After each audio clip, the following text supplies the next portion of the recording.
Hello दोस्तों, ये AC PCB repairing का सेकंड पार्ट है। और इस वीडियो में हम जानेंगे कि बेसिकली करंट क्या होता है, इलेक्ट्रिसिटी कैसे वर्क करती है। क्योंकि ये इम्पोर्टेंट पार्ट है हमारे एसी पीसीबी रिपेयरिंग में, तो इसे जानना हमारे लिए बहुत इम्पोर्टेंट हो जाता है। तो दोस्तों, जैसे कि हम जानते हैं कि सबसे स्मॉल यूनिट जो कि हमारी होती है, हमारा कण होता है, उसको हम एटम कहते हैं। और एटम में तीन चीजें होती है, इलेक्ट्रॉन, प्रोटॉन और न्यूट्रॉन। तो दोस्तों, इलेक्ट्रॉन ही जो होता है वो होता है करंट। जो करंट होता है, जो कि जब इलेक्ट्रॉन चलता है जब वो बहाव में होता है तो वो करंट उत्पन्न करता है। तो दोस्तों, आगे देखें तो करंट, विद्युत और इलेक्ट्रिसिटी। मेरी राइटिंग पे दोस्तों ध्यान मत दीजिए, आप पढ़ाई पे ध्यान दीजिए। आगे देखते हैं, इलेक्ट्रॉन जब मूव करता है, जब वो चलता है तो एक चार्ज उत्पन्न करता है। किसी भी कह सकते हैं हम वायर में जब इलेक्ट्रॉन चलता है, इलेक्ट्रॉन एक कण का पार्ट है।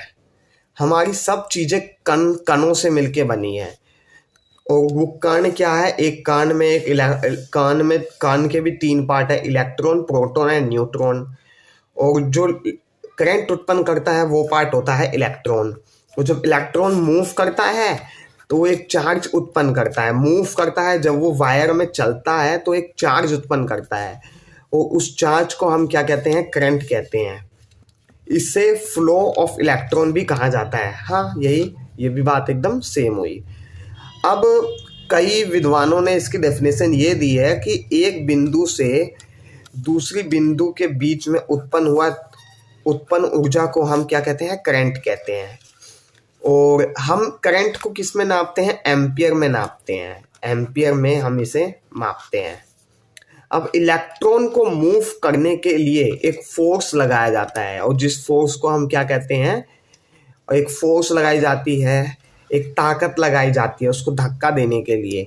और उस ताकत को हम कहते हैं वोल्टेज। कितनी वोल्टेज लगी, जैसे कि हमारे 20 वोल्ट से 240 वोल्ट के बीच में आती है। तो वोल्टेज दोस्तों एक प्रेशर होता है। प्रेशर से आप ये समझिए कि जैसे पानी तो उतना ही आता है, जैसे कि हमारी टंकी लगी है हमारे घर में। अगर हमने टंकी फर्स्ट फ्लोर पे लगा दी अपनी, तो प्रेशर बहुत कम आएगा। अगर उसी टंकी को हम टॉप फ्लोर पे लगा दें, 6th फ्लोर पे, 7th फ्लोर पे लगा दें, तो जो प्रेशर होगा टंकी का वो मतलब अच्छा हो जाएगा।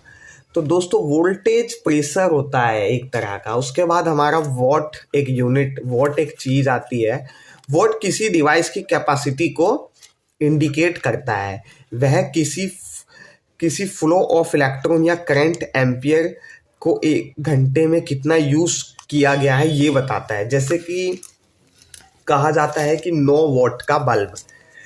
सो दोस्तों, 9 वॉट का बल्ब क्या है? 9 वाट का बल्ब का मतलब ये है कि एक बल्ब एक घंटे में 9 वॉट इस्तेमाल करता है। और उसी में एक यूनिट आ गई कि 250 वॉट इक्वल टू 1 एम्पियर, और 250 वोल्ट इक्वल टू 1 एम्पियर। और इससे एक फॉर्मूला बनता है हमारा, ampere equal to watt upon में वोल्ट। और इसी से हमारा दूसरा फॉर्मूला बनता है, जब वोल्ट इधर आ जाता है तो what equal two volt into ampere. और इसी से हमारा एक तीसरा फॉर्मूला भी बनता है। तो फॉर्मूले अलग चीज है। तो दोस्तों, आगे देखा जाए तो हम ये देखेंगे कि 1000 watt equal to 1 kilowatt. 1 kilowatt, 1 K watt. 1000 watt equal to 1 kilowatt, और 1 किलोवाट इक्वल टू 250 4 एम्पियर। जैसे कि हमने ऊपर देखा कि 250 वॉट इक्वल टू होता है 1 एम्पियर के। सो 1000 वोट, 1 के वोट कितने हो गया, 4 एम्पियर हो गया। और इसी से हम ये भी पता लगा सकते हैं कि हमारे घर में जब हम 1000 किलोवाट इस्तेमाल कर लेते हैं और हमारा 4 एम्पियर जब यूज़ हो जाता है, तो हमारी एक यूनिट इस्तेमाल हो जाती है। तो जैसे कि हमारे में चल रहा है अभी 200 यूनिट फ्री का, अभी चल रहा है दिल्ली में।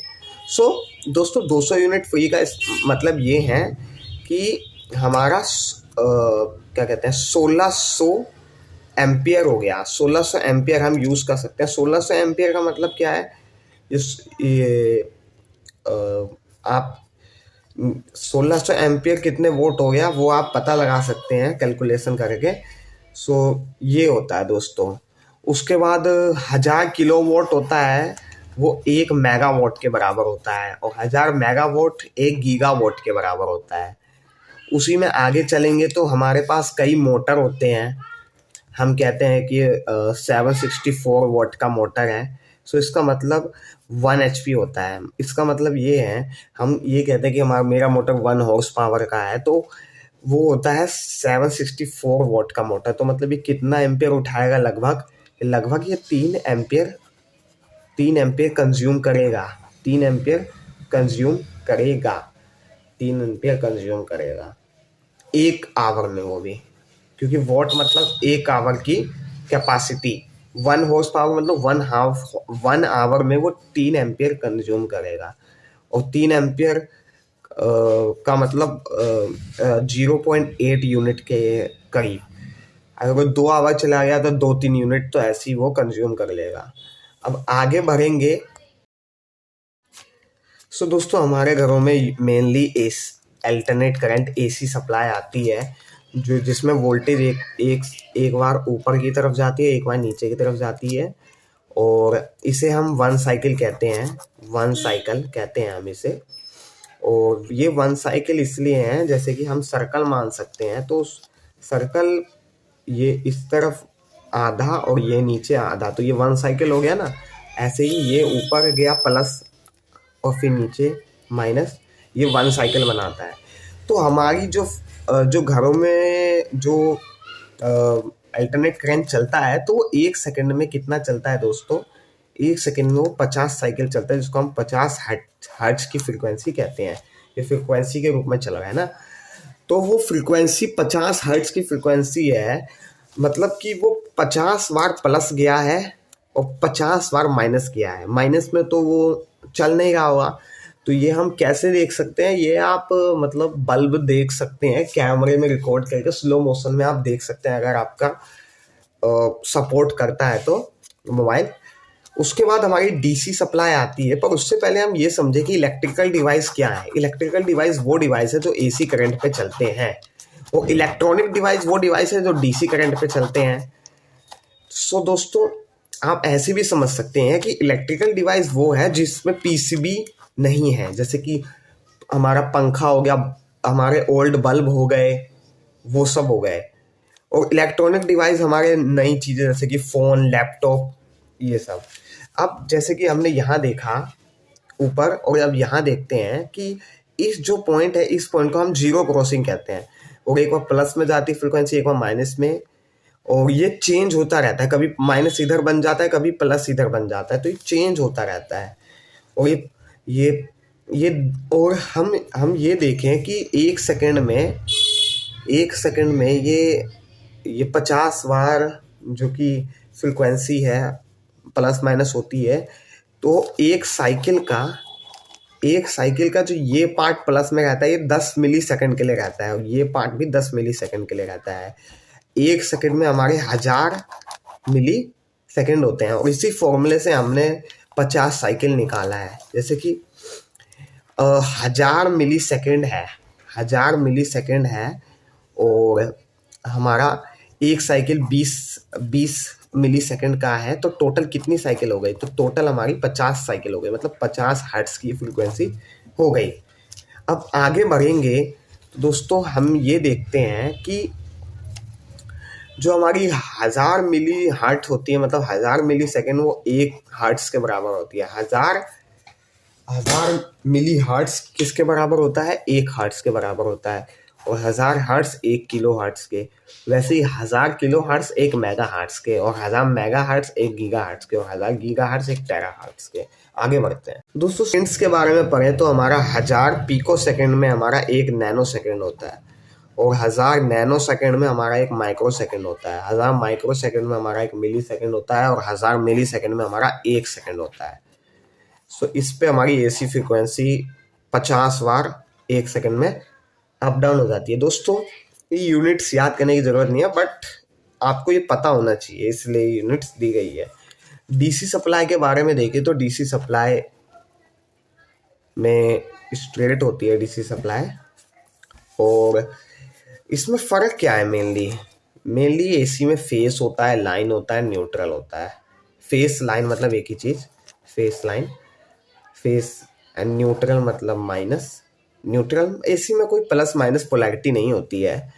बेसिकली न्यूट्रल ऐसा आप समझ सकते हैं कि एक एसी में फेस और न्यूट्रल, फेस में भी करंट होता है और न्यूट्रल में भी करंट होता है। बट इसको इसीलिए हम देखते हैं कि हम कोई भी प्लग हो हमारा एसी में, उसको किसी भी तरफ से हम सॉकेट में लगा सकते हैं, कोई भी प्लग हो हमारा एसी में, इसको उल्टा करके भी लगा सकते हैं, सीधा करके भी लगा सकते हैं। इसलिए क्योंकि जब हमारी एक तार प्लस ले जाती है, एक तार हमारी करंट देती है और एक तार का काम होता है करंट को वापस ले जाना। ठीक है दोस्तों, और जब एक डिवाइस से करंट होके गुजरता है तो डिवाइस वर्क करने लगता है। तो दोस्तों इसमें पॉजिटिव सप्लाई होती है, पॉजिटिव सिग्नल होता है। डीसी में नेगेटिव सप्लाई भी होती है, पॉजिटिव सप्लाई भी होती है। अब खत्म।